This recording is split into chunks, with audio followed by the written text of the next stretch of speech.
Hi friends, എല്ലാവർക്കും happy Onam. നമുക്കിന്നൊരു Onam special മത്തങ്ങ കറി വെക്കാം. ഓണമൊക്കെ ആയല്ലോ, ഇനി ഓണത്തിന് ഒരുപാട് കറികളൊക്കെ വെക്കണമല്ലോ. നമുക്ക് ആദ്യമായിട്ടൊരു ഓണം സ്പെഷ്യൽ മത്തങ്ങ കറി ഉണ്ടാക്കാം. അതിനായിട്ട് കുറച്ച് തേങ്ങ ചിരകി എടുത്തിട്ടുണ്ടേ. അത് ഈ മിക്സിയുടെ ജാറിലേക്ക് ഇട്ട് കൊടുക്കാം.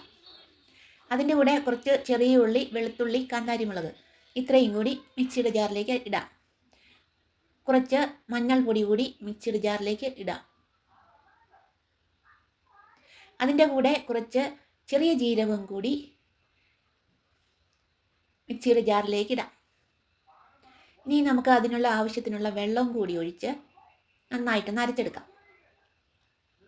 മത്തങ്ങക്കറിക്ക് ഒരുപാട് ഗ്രേവി വേണ്ട, കുറുകിയിരുന്നാൽ മതി. അപ്പോൾ നമ്മൾക്ക് മത്തങ്ങ തൊലി കളഞ്ഞ് ചെറുതായിട്ട് ഞുറുക്കി എടുത്തിട്ടുണ്ട്. ഇത് കഴുകി എടുത്തുകൊണ്ട് വരാം.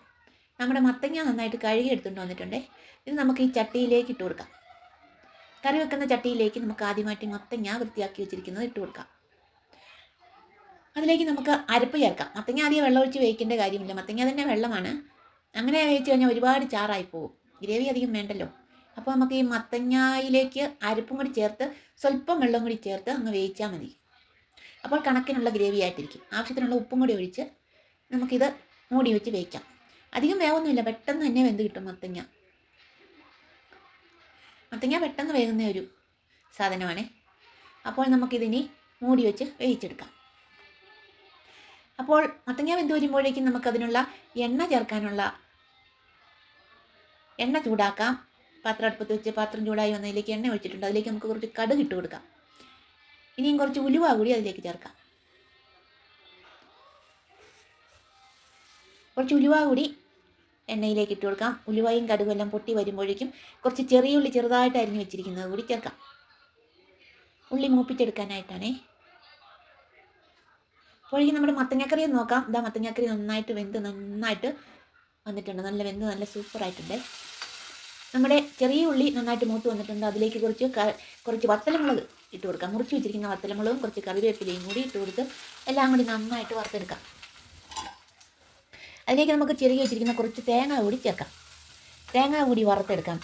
തേങ്ങ വറുത്ത് മത്തങ്ങക്കറിയിൽ ഇടുകയാണെങ്കിൽ നല്ല സ്വാദാണ്. തേങ്ങ കൂടി നന്നായിട്ട് വറുത്തെടുക്കാം. നമുക്ക് അതിലേക്ക് ഒരു ചെറിയ സ്പൂണ് മുളക് പൊടി കൂടി ചേർക്കാം. കുറച്ച് മുളക് പൊടി മതി, അല്ലെ എരിവ് കൂടിപ്പോവും. പച്ചമുളകൊക്കെ ചേർത്താണല്ലോ, കാന്താരിമുളകും വത്തലമുളകും എല്ലാം ഉണ്ട്. അതിൻ്റെ കൂടെ ഒരു മുളക് പൊടി കൂടി ചേർത്ത് മൂപ്പിച്ചെടുക്കാം, വറുത്തെടുക്കാം. ഇതെല്ലാം കൂടി നമുക്ക് നമ്മുടെ മത്തങ്ങക്കറിയിലേക്ക് ഇട്ട് കൊടുക്കാം. വെന്ത് വെച്ചിരിക്കുന്ന മത്തങ്ങക്കറിയിലേക്ക് വറുത്തെടുത്ത സാധനങ്ങളെല്ലാം കൂടി എണ്ണയും എല്ലാം കൂടി അങ്ങ് ചേർത്ത് കൊടുക്കാം.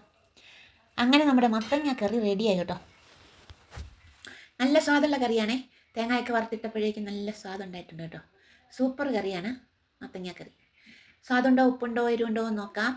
കൊള്ളാം, എല്ലാം ഉണ്ട്, സൂപ്പർ. അപ്പോൾ നമ്മുടെ ഉച്ചയൂണിലുള്ള മത്തങ്ങക്കറി റെഡിയായി. എല്ലാവരും ഉച്ചയൂണൊക്കെ റെഡിയാക്കിയോ? അപ്പോൾ ഇന്നത്തെ വീഡിയോ ഇത്രയേ ഉള്ളൂ. അടുത്ത വീഡിയോ കാണാം.